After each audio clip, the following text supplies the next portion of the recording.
Hello दोस्तों, स्वागत है आपका स्पार्क कोचिंग सेंटर में। तो गाइस, आज की वीडियो में हम पढ़ने वाले हैं क्लास 11th की हिंदी, और ये है बुक फर्स्ट और अंतरा फर्स्ट। ठीक है, पार्ट 1 है इसका। ये मेरा फोन नंबर है 8178988103, और चैप्टर 6 है आपका, और इसका चैप्टर का नाम है खाना बदोश। ठीक है, तो ये भी बहुत इंपॉर्टेंट चैप्टर है आपकी बुक से, और इसमें से भी बहुत बार क्वेश्चंस आपके आए हैं। तो आइए आज हम इसकी हिंदी समरी पढ़ेंगे, और बहुत जल्द आपको इसके जो क्वेश्चन आंसर हैं वो भी आपको यहाँ पर मिल जाएंगे। इससे पहले और भी वीडियोस अपलोड कर दी गई हैं। अगर आपने इससे पहले वाली वीडियोस को नहीं देखा है तो जरूर वॉच करें, और साथ ही साथ अगर आपने चैनल को सब्सक्राइब नहीं करा है तो चैनल को भी सब्सक्राइब कर ले, क्योंकि आने वाली जो 12th क्लास है उसमें आपको हम शुरुआत से ही सारी चीजें करवाते चलेंगे। तो आइए स्टार्ट करते हैं आज की वीडियो।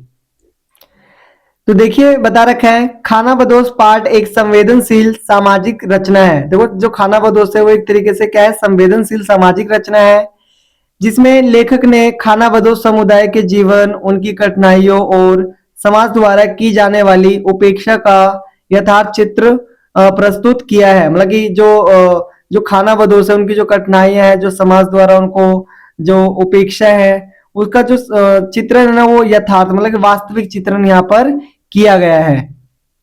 आगे देखिए, दिखा रखा है ये कहानी उन लोगों के जीवन को सामने लाती है जो स्थायी घर और ठोस पहचान के अभाव में लगातार एक स्थान से दूसरे स्थान पर भटकते रहते हैं। मतलब क्या करते हैं भाई कि ना, इनका ठोस पहचान के लिए क्या करते हैं, एक स्थान से दूसरे स्थान पर क्या करते हैं, भटकते रहते हैं। ठीक है,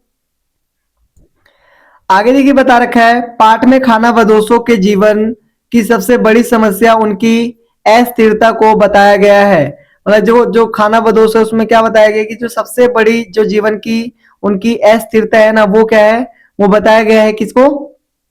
समस्या है उनकी। ठीक है, सबसे बड़ी समस्या क्या है, जीवन यापन की। ठीक है, बताया गया है वे न तो किसी गांव या शहर में स्थायी रूप से रह जाते हैं, और न ही उन्हें समाज में सम्मानजनक स्थान मिलता है। जो खाना बदोश होते हैं वो तो एक जगह रहते भी नहीं, उनको उस तरीके से इज्जत भी नहीं मिलती है। उनका जीवन रोजगार की अनिश्चितता से भरा होता है। कभी पशुपालन,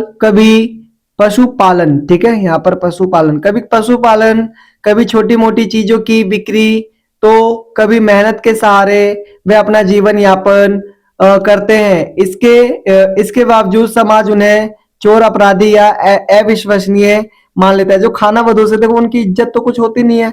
वो बेचारे, वो उनका जीवन भी जो अनिश्चितता होता है। ठीक है, अनिश्चित होता है। पशुपालन करते हैं, कभी कभी छोटी मोटी चीजों को बेचते हैं, कभी मेहनत करके अपना जीवन यापन करते हैं। मतलब उनको पूरे जीवन क्या करना पड़ता है, मेहनत करना पड़ता है, चीजों के लिए भटकना पड़ता है। ठीक है, आगे देखिए, बताया लेखक ने खाना बदोशों की सामाजिक स्थिति पर गहरा प्रकाश डाला है। लेखक ने क्या करा है कि उनकी जो सामाजिक स्थिति है उस पर बहुत ज्यादा गहरा प्रकाश डाला है।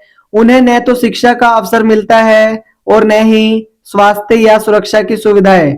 उन्हें देखो, ना ही तो उनको सुरक्षा मिलती है, और ना ही उनको स्वास्थ्य का कुछ भी सुविधाएं मिलती है। उनके बच्चे भी पढ़ लिख नहीं पाते और कम उम्र में ही जीवन की कठोरताओं से जूझने लगते हैं। इस प्रकार गरीबी और अज्ञानता की एक श्रृंखला बन जाती है, जिससे बाहर निकलना उनके लिए लगभग असंभव हो जाता है। देखो, उनके बच्चे का भविष्य भी खराब हो जाता है, ना तो उनको स्वास्थ्य सुविधाएं मिलती है, ना उनको सुरक्षा मिलती है। ठीक है, और कहीं ना कहीं जो उनके बच्चे होते हैं छोटे छोटे होते हैं, उनको छोटे से ही क्या देखना पड़ता है, संघर्ष को महसूस करना पड़ता है।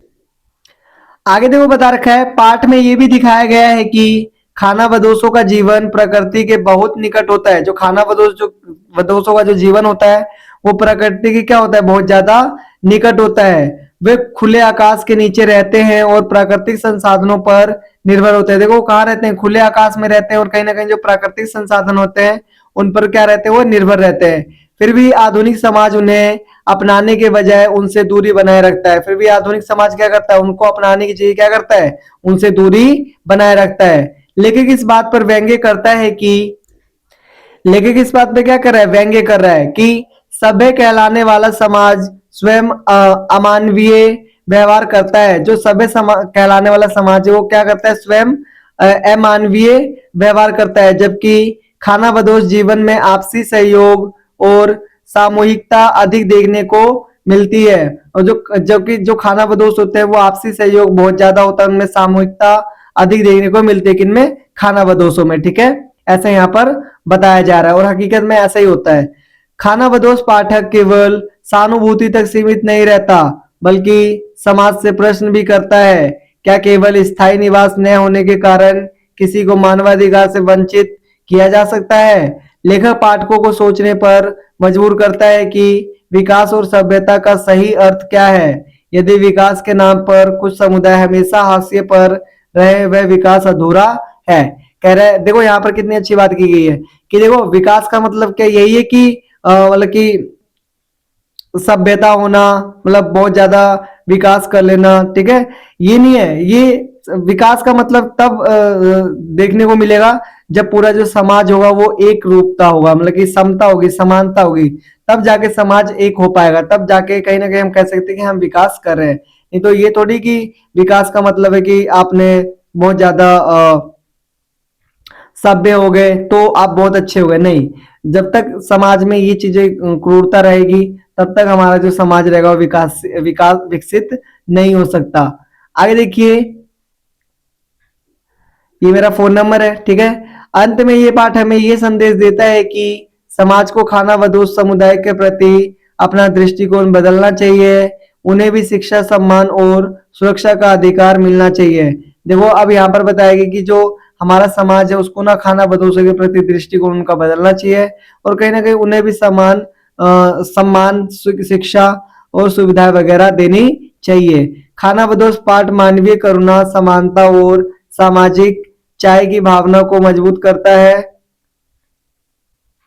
सामाजिक न्याय की भावना को मजबूत करता है और विद्यार्थियों को अधिक संवेदनशील नागरिक बनने की प्रेरणा देता है। कहीं ना कहीं जो विद्यार्थी है उनको क्या देता है, एक तरीके से संवेदनशील बनने की क्या देता है, प्रेरणा देता है। तो गाइस आज के लिए इतना ही। अगर आपने अभी तक चैनल को सब्सक्राइब नहीं करा तो सब्सक्राइब कर ले। मिलते हैं फिर नेक्स्ट वीडियो में, तब तक के लिए टाटा बाय बाय, जय हिंद, जय भारत।